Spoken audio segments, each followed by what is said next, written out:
Hi, I'm here at Streaming Media West in Huntington Beach, California with Malcolm Lotsoff, who is the CEO of InXpo. And InXpo is a company that produces a product and a service that's very near and dear to us in streaming media. Webcasting has always been sort of the heart and soul of what we've covered at streaming media.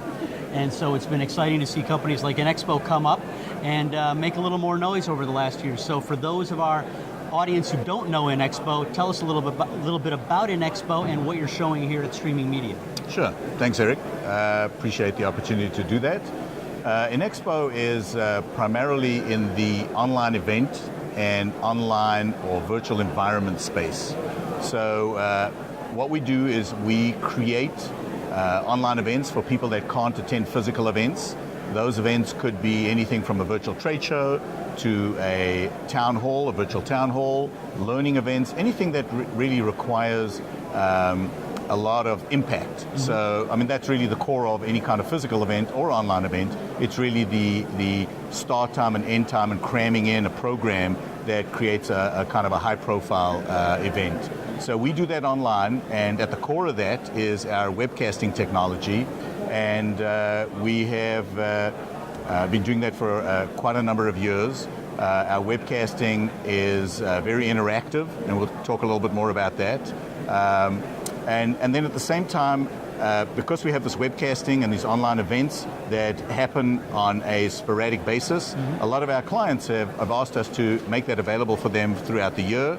So in our online environments, we tend to have more of virtual programs. So a program that would continue over a period of time, like a town hall that happens maybe once a month, like learning that happens on a regular basis. So those are the two core products that we're selling today. All right, so how does InXpo distinguish itself from other similar platforms in the market?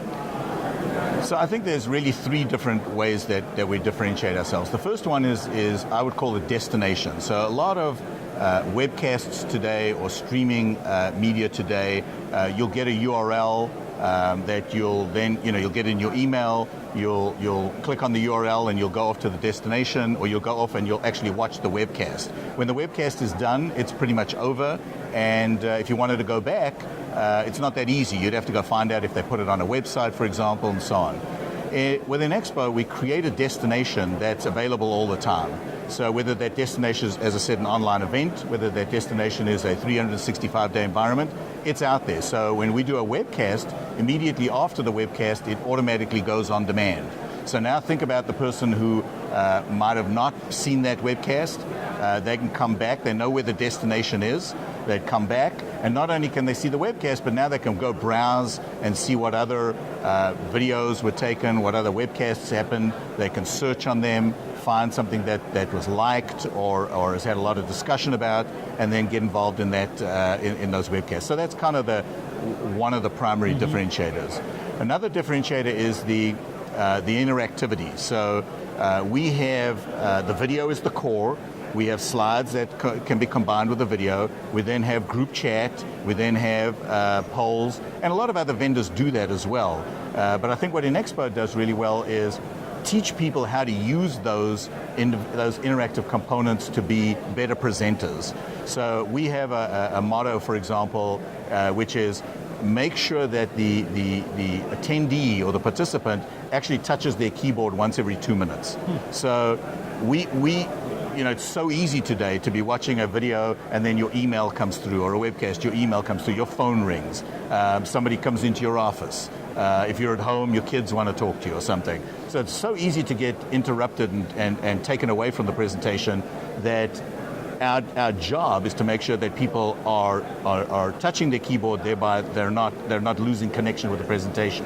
And that could get done in a number of different ways, through a poll, through Q&A, through a group chat room, and in fact, it doesn't have to actually be about the presentation. It doesn't even have to be about the content. You ask people where they're from. Mm-hmm. If they type in, I'm from Tokyo, I'm from Johannesburg, I'm from London, I'm from San Francisco, you connected with them. You got them in touch.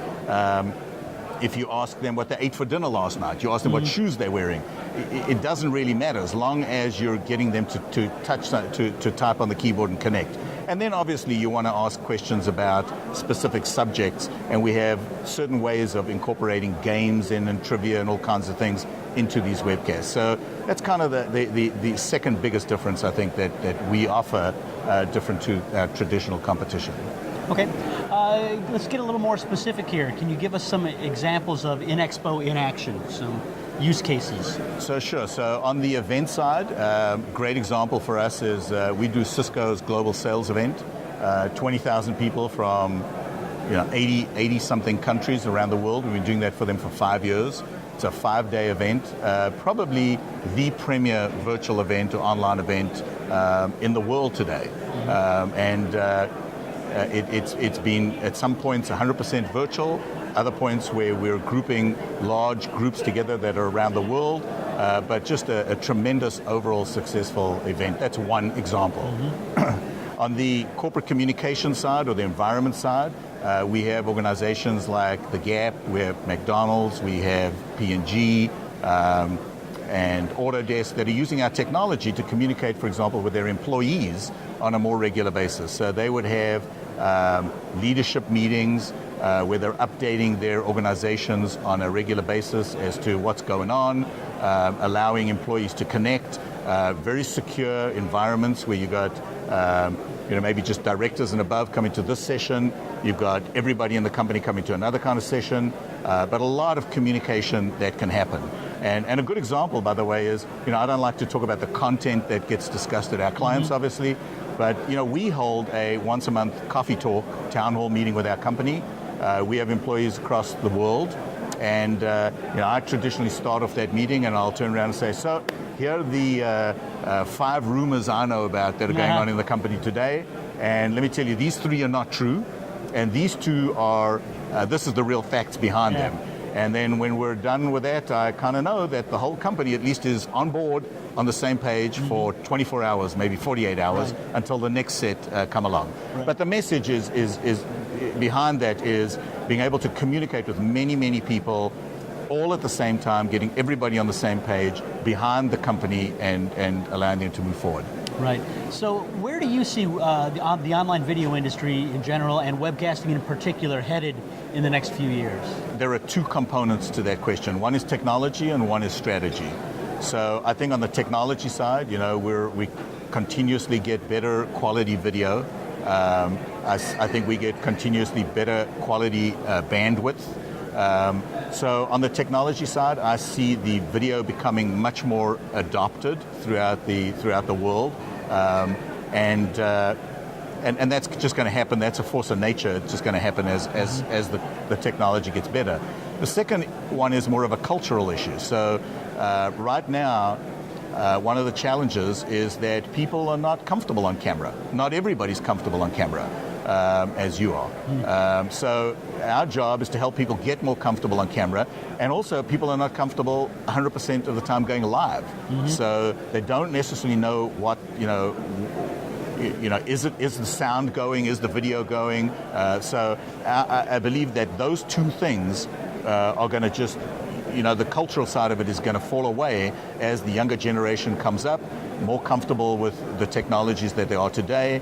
And at the end of the day, there is nothing more powerful than live video. We hear a picture paints 1,000 words, but a video paints 1,000 pictures. Right. And so live video, even though things can go wrong, it doesn't really matter because people remember those things that go wrong. If I fell off my chair now, everybody would say, hey, remember that presentation where the guy fell off his chair? Well, they remembered the presentation, and that's what we're really looking for them to do. Right.